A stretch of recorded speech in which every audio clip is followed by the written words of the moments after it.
ini timbul dikarenakan adanya kejadian-kejadian seperti yang disebutkan oleh moderator tadi, seperti di Probolinggo, adanya ledakan populasi ulat bulu. Kemudian kita harus mengetahui kejadian ini ada pasti bukan terjadi karena begitu saja. Ini pasti ada hubungan kausalitasnya dan ini bisa dibuktikan secara rasional, kemudian bisa dibuktikan melalui kajian-kajian ilmiah.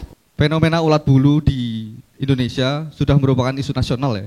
Di sini sudah ada korbannya seperti Jawa, Sumatera, Kalimantan, sampai sekarang Bali. Nah, di sini dari tim kontra berpikiran bahwa di sini karena disebabkan oleh 3 hal. Yang pertama ekosistem, yang kedua manusia, yang ketiga kebijakan pemerintah. Yang pertama dari ekosistem. Ekosistem adalah sekumpulan ekologi yang saling berhubungan dari makhluk hidup itu sendiri dengan lingkungannya. Hal ini naiknya suhu bumi ya memicu adanya dampak negatifnya ke lingkungan atau korelasinya ke lingkungan karena memang semuanya dipaksa untuk selalu bermetabolisme tinggi karena adanya penaikan suhu tersebut. Nah, di sini juga terjadi pada ulat bulu, saudara-saudara sekalian. Ketika kita berada di kondisi yang sangat panas, otomatis metabolisme kita juga dipaksa untuk bekerja 2 kali lipat seperti itu. Nah, ini terjadi juga pada ulat bulu, saudara-saudara sekalian. Pada dasarnya, ulat bulu memang ada kaitannya dengan iklim, tapi iklim itu hanyalah mencakup sebagian kecil dari perubahan dan mewabahnya ulat bulu. Itu tidak terlalu signifikan. Lalu apa sebenarnya signifikan? Kami akan menjelaskan bahwa sebenarnya iklim merupakan bagian yang sekelumit kecil dari sebuah ekosistem yang besar.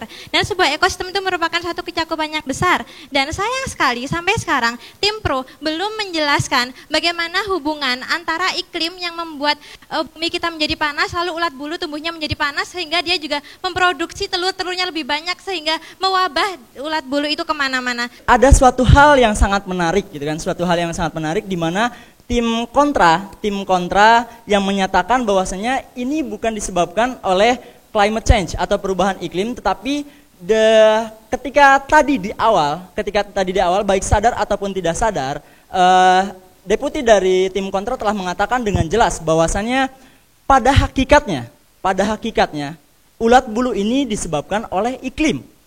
Itu yang saya garis bawahi. Berarti saya ucapkan terima kasih bahwasanya kontra telah berpihak pada pro.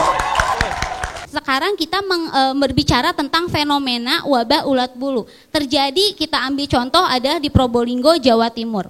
Itu mulai marak, mulai diangkat itu pada Maret 2011. Itu timbul wabah ulat bulu.